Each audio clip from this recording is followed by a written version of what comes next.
All right. All right. Welcome, everyone. Some of you here are live, and some of you are watching this back on YouTube. Either way, this one is for you. I run these every Thursday, and they're always free. My aim for this session is very simple. One sec. As I was saying, my aim for the session is very simple. I want you to live with at least one insight you can go and use. If that happens, the session was worth it for both of us. So let's jump straight into it. Now, before I tell you anything else, I want a number from you. One number. Think of the thing you sell or the thing you are about to sell. Now, think of the price you would put on it if a buyer asked you right now in a meeting with no time to prepare. Write that number down somewhere you can see it for the remainder of the session. Nobody else has to see it. I'll wait.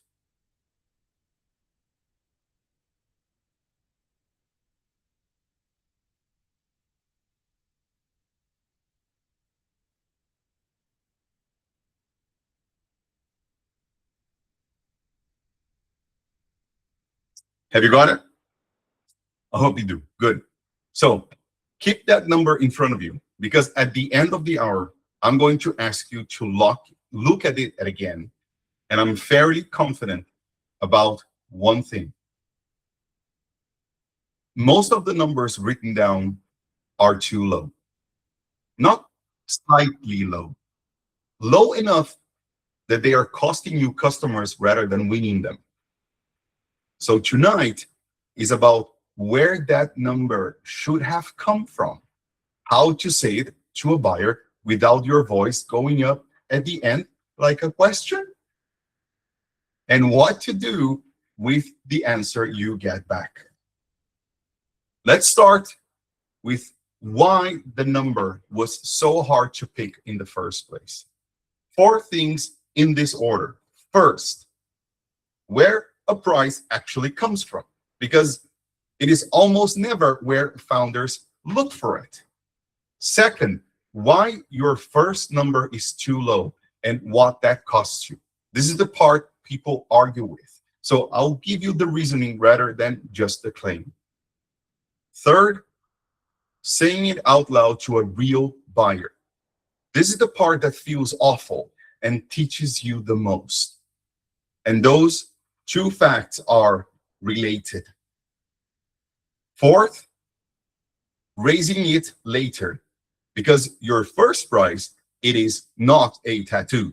You can change it, and I will show you how to do that without losing the people who already bought.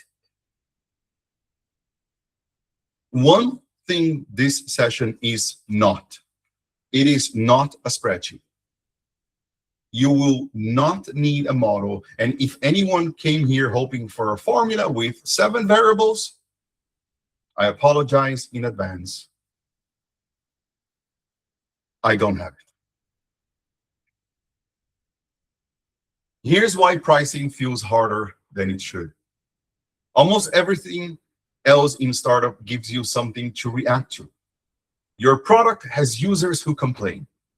Your pitch has investors who ask questions. Your code has tests that fail. You get signal and you adjust. Pricing gives you a blank box. Nobody hands you the number.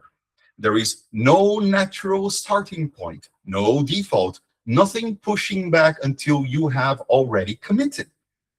And because the number feels like it's about you, picking it feels like standing up in front of the room and saying how much you think you are worth. So founders do what people do when they face a blank box with a bit of shame attached.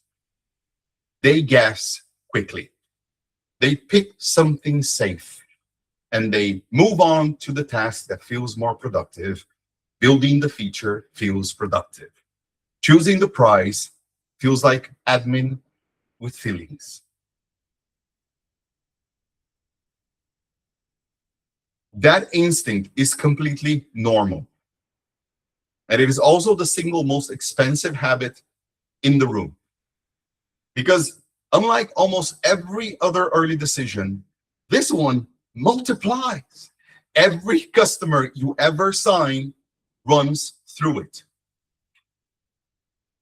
When founders finally sit down to pick a number, they nearly always start in one of two places. Both feel very responsible.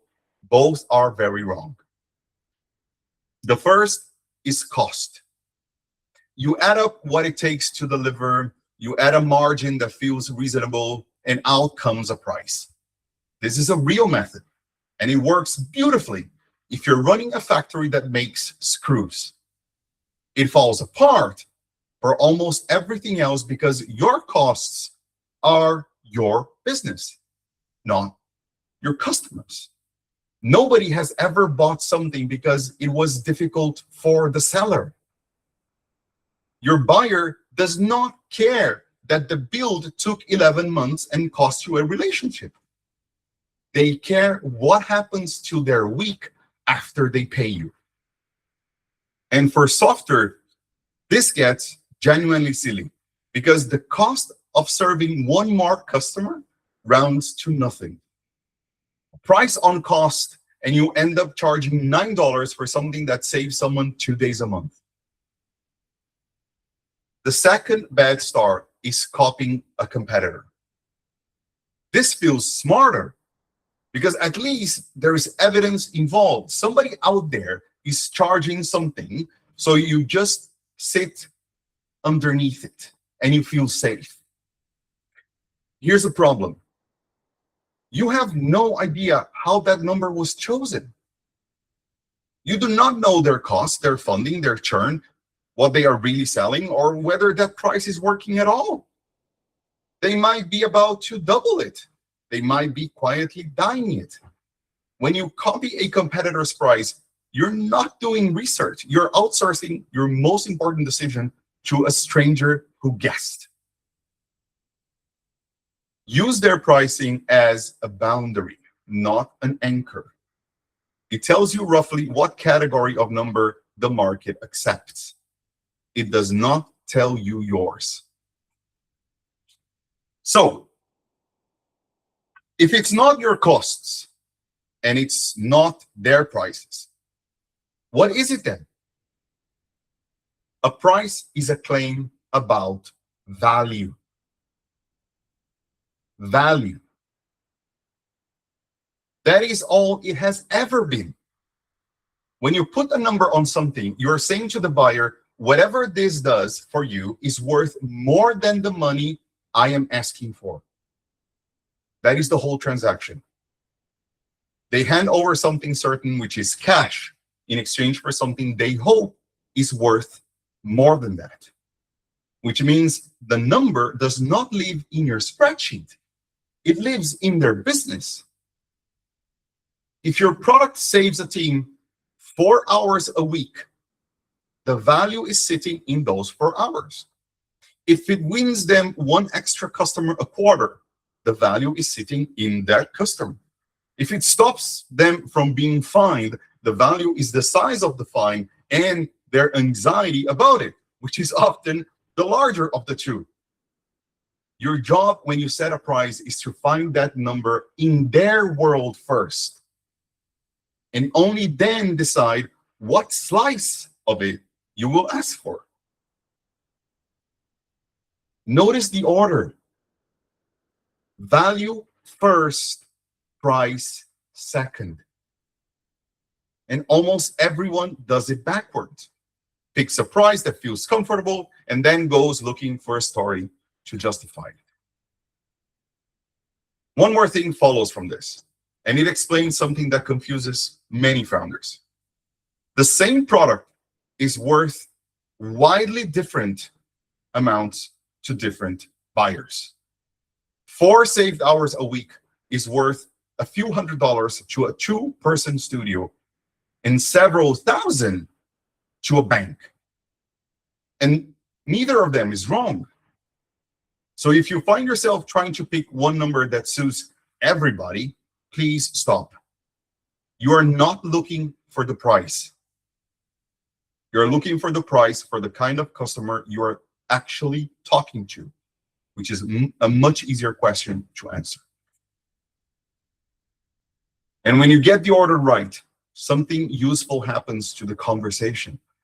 You stop defending your number and you start describing the game. Those are two very different meetings, and one of them ends in a sale. Here's the method. It is 3 moves, and you can do it on the back of an envelope. Move 1. What changes for them after they buy? Be specific and be small. Not, we help teams work better. No. Something you could film. 4 hours a week that used to go on chasing spreadsheets. 6 errors a month that no longer reach a customer. 1 deal a quarter that used to slip through the gaps. If you cannot say what changes, you do not have a pricing problem yet. You have a product problem. And that is a different Thursday. Move 2. What is that change worth in money? You will not get this exact, and you do not need to. 4 hours a week for someone whose loaded cost is $50 an hour is about $800 a month. 1 extra deal a quarter for a business with a 5,000 contract value is roughly $1,700 a month. Get a rough number you can defend out loud without a calculator. And move 3. Your price is a slice of that number. Not all of it, because then there is nothing in it for them and no reason to move. A slide they can see clearly. If the value is $800 a month, a price of $200 is easy for a buyer to say yes to, because the math does the arguing for you. Now, notice what happened there. $200 a month probably sounds high compared to whatever most people in this room wrote down at the start. That is not me being greedy on your behalf. That is what happens when the number comes from their side of the table instead of yours. And if you're sitting there thinking your buyer would never do the math themselves, you are right. They won't. That is your job in the meeting. You're not going to find the value number by thinking harder on your own. You find it by asking. And there are 4 questions that do most of that work. How are you handling this today? This is the best opening questions in sales and in pricing, because whatever they answer is your real competition. Usually it is a spreadsheet, an intern, or nothing at all. It also shows what they already tolerate, which indicates what they are already paying in some form. Second question, what does that cost you in a month? Let them do the arithmetic out loud. When a buyer says the number themselves, they believe it. When you say it for them, they argue with it. Sit with the silence while they work it out and write down the figure they land on, because that figure will come back later in the conversation and you want to quote it exactly. Third question, what happens if it stays exactly as it is? This is the one too many people skip. And it is the one that tells you whether they will ever actually buy. If the honest answer is nothing much happens, then you have a nice to have. And your price is going to be under pressure forever, no matter how clever the number is. And fourth, Who else has to approve a spend like this? Not strictly a value question, but it spares you the misery of pricing perfectly for someone with no budget authority at all. 4 questions, none of them mentions your product, which is exactly why they work. One step people skip. Before you argue about the number, decide the shape of the charge, because the shape changes what the number is allowed to be. Per project, 1 outcome, 1 fee, done. Good when the work is finite and the buyer wants an end date. Also, the fastest way to test a price, because nobody's committing to anything ongoing. Per seat, the price grows as the team grows. Lovely when it works, but it quietly punishes them for rolling you out to more people, which is the exact behavior you want. Watch for that. Per month, predictable for you, predictable for them, and it is what most buyers in software now expect. It also gives you a small monthly number, which makes the value maths easy. 200 a month against 800 a month of value is a very short conversation. Per outcome, you get paid when the thing actually happens. It sounds like the purest version of value pricing, and buyers love it. It is also the hardest to run, because you need to agree on what counts and be able to measure it. If you cannot both see the same dashboard, do not do this one yet. Pick the shape that matches how the value arrives. If the value shows up every month, charge every month. If it shows up once, charge once. Founders get into trouble when the shape and the value point in different directions, because then you're asking for money at a moment when nothing has happened for the buyer. Now the part people push back on. Almost every first price is too low. I've had this conversation with hundreds of founders, and the number is nearly always under where it should be. Not by 10%, often by half. Here's why, and none of it is about greed or courage. You know exactly how unfinished your product is. You can see the bug list. You know the onboarding is held together with tape. So you price the thing you see, which is the thing on your screen at 4 in the morning.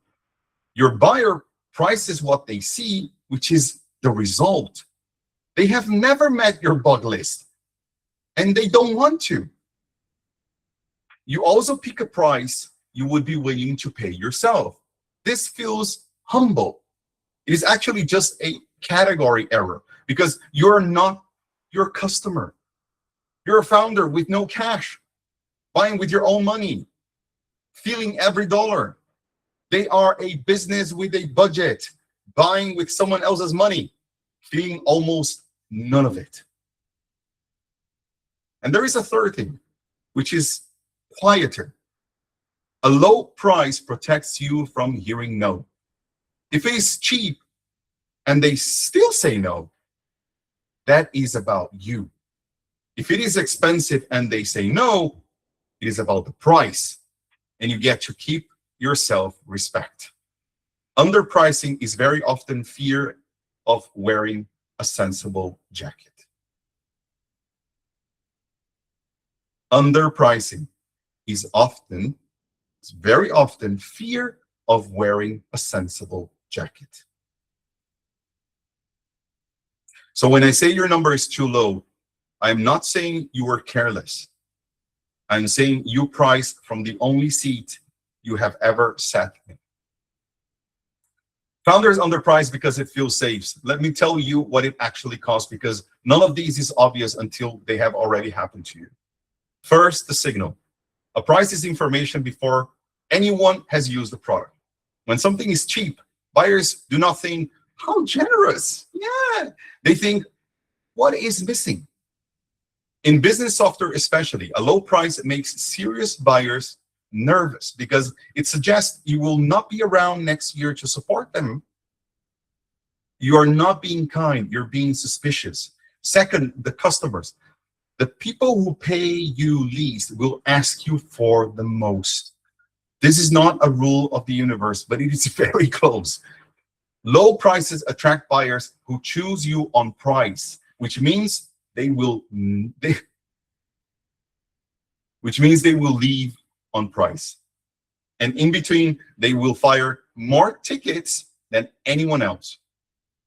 You end up with a support load funded by the smallest checks in the business. Third, the room. If you start at 20 and someone wants a deal, you have nothing to give. If you start at 200, you can offer a first month, a shorter term, a small discount for paying upfront. Negotiation needs somewhere to go. A low price is a conversation with no moves. Fourth, and this is the one that costs the most in the long run, the learning. When someone says yes to something cheap, you have learned almost nothing. They might have bought it to be nice to you. They might have bought it because it was easier than saying no. And yes, at the real price is data. A yes at a token price is politeness with a receipt. Here's a test you can run tonight on your own with nobody watching. Say your price out loud, not in your head, out loud as a full sentence, the way you would say it in a meeting. It costs $400 a month. Full stop at the end. Now listen to what you did with it. Most founders do one of three things without noticing.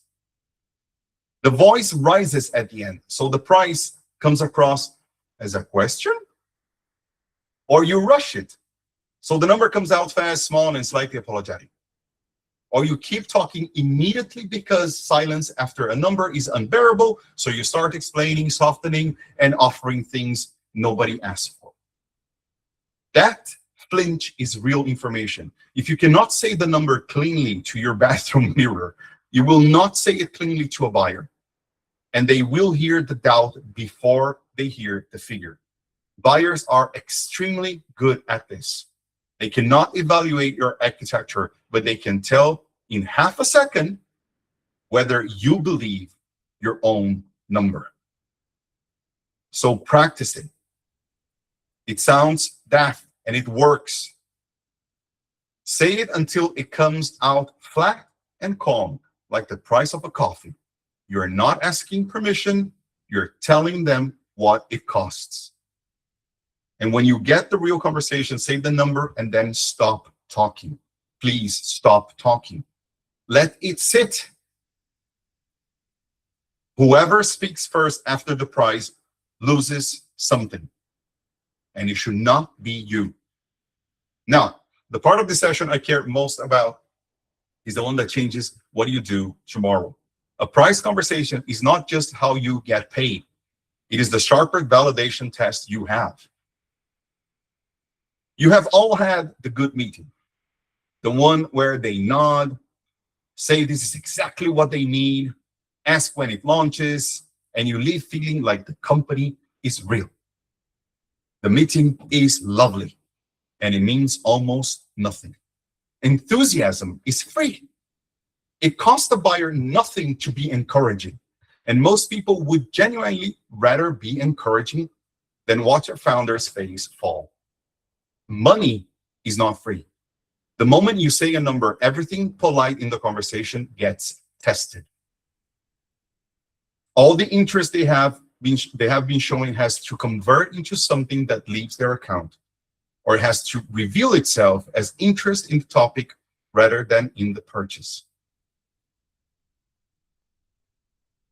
Money is not free. Remember that. This is why I would rather you name a price too early than too late. Founders wait for the product to be ready before they dare mention money, and they spend 6 months collecting nods. That looks great. You do not need a finished product to name a price. You need one buyer, one problem you have described accurately and a number you can say without flinching. You will find out more in that one uncomfortable minute than in 10 friendly discovery calls. And the beauty of it is that it works whether they say yes or no, which is not true of very many tests. The objection is, I hear whenever I say, name a price early, is this one. But it's not ready yet. It's not ready. Almost nothing is ever ready. The version you are embarrassed by is the one your first customers will buy, and they will buy it if the outcome is real, even when the edges are rough. So charge for the outcome you can already deliver today, not the roadmap you can see in your hand. If the only working part saves them 4 hours a week, that is the thing you price. The rest is next year's conversation. Run it as a paid pilot, if that makes it easier to say. 2 months, a real number, a clear thing you're going to do for them. That is a price test with a shorter contract attached. And it is a proper one, because they are still handing over money. What I would ask you to avoid is the free pilot. Please, for the love of God, avoid the free pilot. Free pilots, they feel like momentum. Got a free pilot, 2 free pilots, no money in the bank. You get a logo, you get a Slack channel, you get a lot of enthusiasm, and then one day, the champion goes quiet. And you find out that nobody senior even knew it existed. Free means nobody had to argue for you internally, and nobody had to put their name on a decision. You learn almost nothing, and it takes 3 months to learn it. If you want to be generous in a way that still includes a number. Half price for the first 10 customers for the first year, because they are helping you build the thing. That is a discount with a reason and an end date attached, which is completely different, which is a completely different animal from free. So you have said the number. Here's how to read the 4 things that come back. Each one tells you something specific, and founders routinely read them backwards. If you get an immediate yes, no pause, no questions, no wins, this feels like the best outcome. And it is the most expensive one, because it means you were under the number they were prepared to pay. Take the money. By all means, take the money, obviously. Then raise it for the next customer, because you have just been told there is room above you. The second one is questions. They have questions. How would this work for us? What happens to our existing data? Could we start with one team? Notice that none of those is about price. Those are the sound of someone imagining owning it. And they are the best signal in the list. Do not, please, do not at this moment get nervous and offer them a discount they did not ask for. Founders do this constantly. They mistake interest for resistance, and they pay for the meeting themselves. Third, that is too expensive. We will spend the next slide on this one because it is a response everyone fears and carries the most information. There is a habit worth building around all of this. After every price conversation, write down 2 things while they are still fresh, the exact words they used, and where in the call the temperature changed. Not your summary of it, their words. Do that 5 times and the pattern shows up on its own. And it's usually far more specific than any advice I could give you tonight. You will notice the same objection arriving at the same moment, or the same phrase making people lean in. And that is your pricing research gathered for free while you were trying to sell something. Fourth, and this is the real no. Nothing happens at all. They go quiet. The reply never comes. The goal gets moved twice and then dissolves. That silence is not about your number. It means the problem was not big enough to fund, and no price would have fixed it. not even free. If you keep hitting silence, do not tune the price. Go back to the problem. Okay, that is too expensive is not a refusal. When someone says that is too expensive, it is not a refusal. It is a question about value that came across as a verdict. What it almost always means is one of two things. Either the value has not landed, so the number has nothing to compare to, or they are comparing you to something in their head that you do not know about yet. So the first thing you say is a question, asked warmly and with real curiosity. Compared to what? You're not challenging them. You're trying to find the comparison, because that is where the whole conversation actually lives. Sometimes it is a competitor. Sometimes it is a person they would otherwise hire.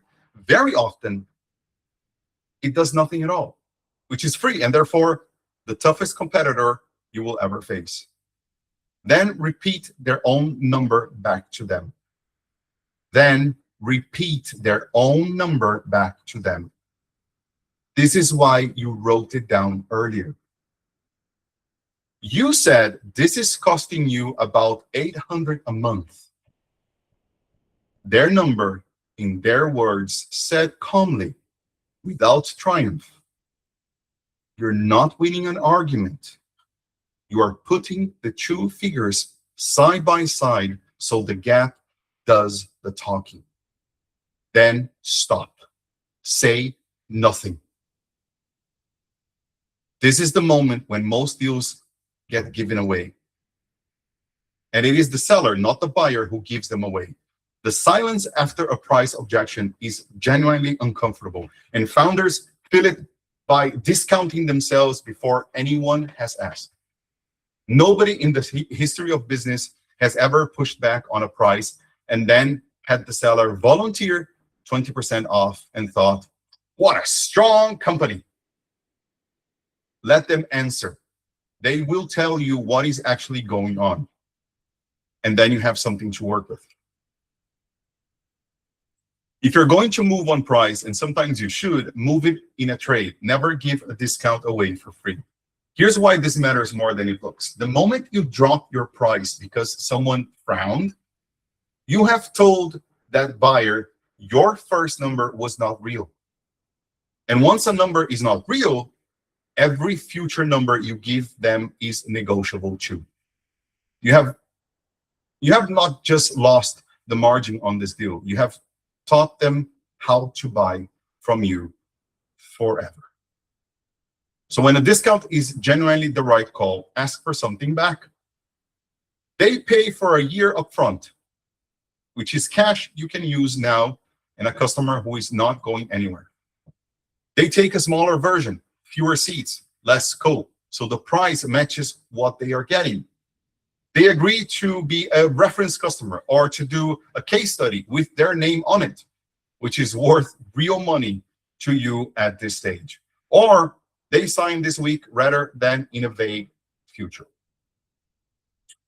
Any of those turns a concession into an exchange.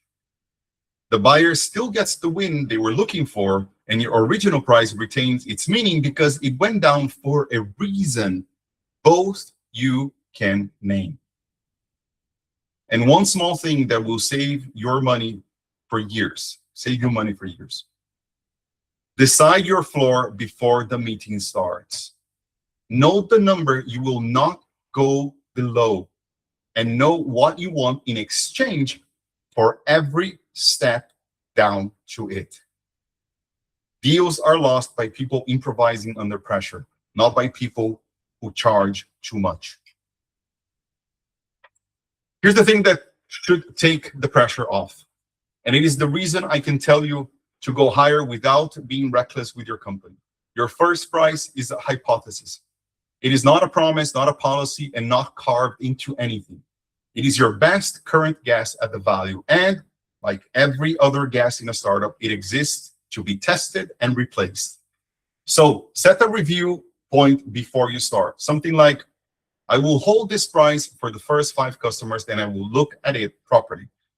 Writing that down in advance matters more than it sounds, because in the moment you will always find a reason to keep the price where it is. 5 conversations give you enough to see a pattern rather than react to one bruising call.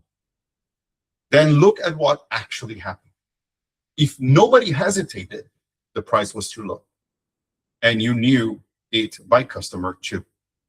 If nobody bought at all, and you kept hearing the same comparison, look at the value story before you touch the number, because a price problem and a value problem look identical from the outside, and only one of them is fixed with a discount. And know that the cost of being wrong is very lopsided here. Price too high and you lose some deals and learn quickly. And you can come down easily because nobody has ever been upset by a price going down. Price too low and you carry it into every contract you sign, and it's slow and awkward to undo. Given a choice between the 2 mistakes, make the one you can reverse in an afternoon. At some point, you will need to raise it. And this is the part founders lose sleep over, right? It is much less dramatic than you expect if you do it in this order. New customers first. The new price applies to the next person who signs. Nobody who already trusted you has to do anything, which means you get to find out whether the new number holds before you go anywhere near your existing base. If it does not hold, you have upset precisely 0 customers.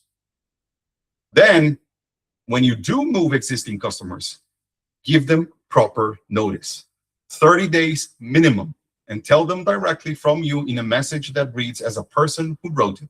Do not bury it in a product update newsletter and hope nobody scrolls that far. That way, you deliver a price rise matters more to people than its size, which is oddly good news because the delivery is entirely within your control. Tie it to something real. What can they do now that they could not do a year ago? There is almost always something. This is not spin. It is the honest reason the value went up. And if you genuinely cannot find one, that is worth knowing before you send a message. And offer them a way to feel like they won. Keep your current price for another 12 months if you move to annual now. Some will take it. Cash upfront and a customer locked in for a year. Some will not, and they move to the new price with a bit of warning and a bit of choice, which is all anyone really wants. One last thing, some people will leave, usually far fewer than you fear, and usually the ones who are costing you the most attention for the least money. That is not a failure of the price rise. That is the price rise working. Go back to the number you wrote down at the start of the session. Look at it honestly. If it still feels right, that is genuinely fine. And you should ask yourself one question. Did it come from your costs and your nerves? Or did it come from what changes in your buyer's business? If it came from their side of the table, keep it. If it came from yours, it is probably low and you already know by how much. Quick recap. A price is a claim about value. So find the value in their world before you pick a number. Your first guess is almost certainly too low, and that costs you in signal, in the customer you attract, and in what you learn.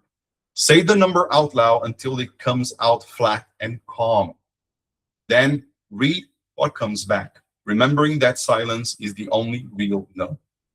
And hold it lightly, because you can raise it later, and you almost certainly will raise it.